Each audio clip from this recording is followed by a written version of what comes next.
Detective Cole Harrington had worn his badge for 23 years, and in all that time, he had convinced himself that he was the embodiment of law and order, the final line between chaos and civilization, a protector who always knew who the dangerous people were the second he laid eyes on them. His worldview had hardened early, shaped by years of selective fear, inherited prejudice, and the echo chamber of fellow officers who rewarded suspicion directed at the same targets over and over again. Cole didn't think of himself as racist.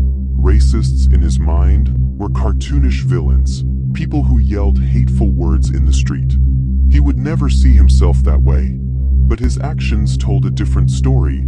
Every time he drove through certain neighborhoods, gripping the steering wheel tighter, every time he stopped someone not because they had done anything wrong but because their presence alone irritated him, every time he wrote reports that painted people in the harshest possible light and justified it to himself as being thorough.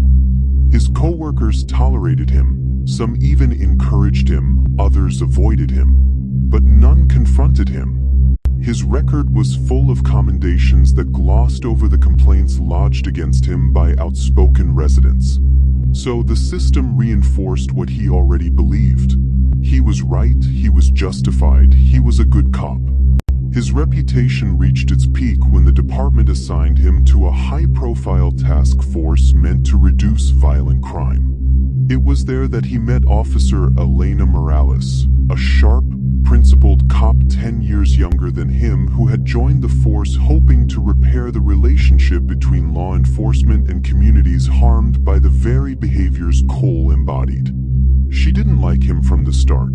She could sense the coldness behind his eyes during interviews, the disdain dripping from his voice when certain names or neighborhoods came up, the casual comments he made that suggested entire groups of people were inherently suspect.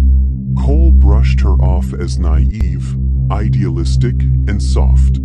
"You'll understand how the world really works one day," he would say, always with that condescending smirk.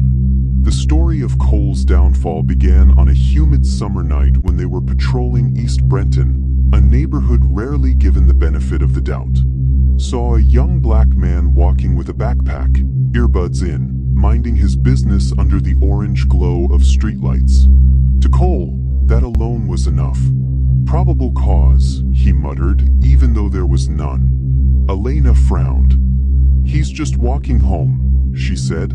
"We don't know that," Cole snapped. "We know enough." Before she could stop him, Cole pulled over, slammed the cruiser door, and barked for the young man to turn around. The man, startled, pulled out his earbuds and tried to explain that he was coming from work, but Cole's voice kept rising, his suspicion swelling into hostility. Elena intervened, gently asking the man for ID and offering reassurance, but Cole misinterpreted a nervous hand gesture as resistance. In seconds, he escalated the situation, forcing the young man onto the hood, cuffing him while accusing him of reaching for something. Passers-by recorded everything on their phones as the man pleaded that he hadn't done anything wrong. When they finally searched the backpack, all they found was food, a container of pasta, a half-eaten sandwich, and a bottle of water. "I told you," Elena said quietly, fury and disgust twisting her stomach. Cole doubled down, justifying the arrest in his report with exaggerated claims, furtive movements, aggressive stance, possible weapon retrieval. He believed the department would back him as always. For a little while, it seemed like he was right. The videos went viral, sparking protests, but the department issued a vague statement supporting their officers. Cole strutted around like he was untouchable, mocking the media, dismissing the anger as overblown outrage, insisting the young man was probably guilty of something. Elena grew distant, repulsed. She tried to talk to him once, telling him how his actions caused real harm, how policing built on prejudice destroys trust and lives, but he brushed her off with a laugh and a threat disguised as advice. "If you want to survive in this job, you'd better stop siding with them." The real breaking point came 2 months later. Cole was called to respond to a reported burglary in progress near Willow Street, a predominantly black neighborhood he had long treated with contempt. When he arrived, he saw a teenager, 15, small, terrified, standing in a backyard holding a flashlight. Without pausing, without assessing, Cole drew his weapon and shouted commands. The boy dropped the flashlight immediately and raised his hands, shaking violently, insisting he lived there. The dispatcher had already informed patrol that the homeowner said her son might be outside checking on strange noises. But Cole hadn't read the updated notes. Or maybe he had, and they didn't matter to him. Elena arrived moments later, saw the boy with his hands up and Cole's gun trained on him, and her heart lurched. She stepped forward, telling Cole to lower his weapon, but he refused. "He's lying," Cole barked, despite having no reason to believe that. Elena placed herself between Cole and the boy, refusing to move. "Holster your gun," she said, firm, unshaking. For the first time, Cole hesitated, not from doubt, but from shock that a fellow officer would openly challenge him. Backup arrived. The homeowner burst out the door screaming her son's name, and suddenly the truth was undeniable. The teenager collapsed into his mother's arms, crying uncontrollably. Cole tried to rewrite the narrative on the spot, claiming the boy had reached for something, had behaved suspiciously, had posed a threat. But this time, Elena refused to let him lie. She filed a report contradicting his. Other officers stepped forward. Body cams were reviewed. The department launched an internal investigation. Cole tried everything: intimidation, manipulation, gaslighting Elena by calling her emotional and overly sympathetic. He claimed she misunderstood, accused her of betraying him, insisted the public was out to get cops, and she was feeding the fire. But Elena had reached her limit. She testified truthfully, and so did the officers who had long been silent but now saw that Cole's behavior had crossed an irreversible line. The teenager's family hired an attorney, and the lawsuit gained massive media attention. Meanwhile, the department, under pressure, suspended Cole pending review. His world began to unravel. He had always leaned on his reputation, but his record was now under scrutiny. Old complaints resurfaced, patterns exposed, language in his reports analyzed. It became clear, even to people who once defended him, that Cole had shown clear, consistent racial bias throughout his career. The community he policed so aggressively held rallies calling for his firing. Former colleagues distanced themselves. His name became synonymous with misconduct. Cole felt betrayed, humiliated, and cornered. He thought everyone else was the problem: Elena, the public, the department, the media. But the more he sat alone during suspension, the more the silence dug under his skin. His wife left him, taking their daughter because she no longer wanted their child raised around his bitterness. His career was gone, his pension at risk.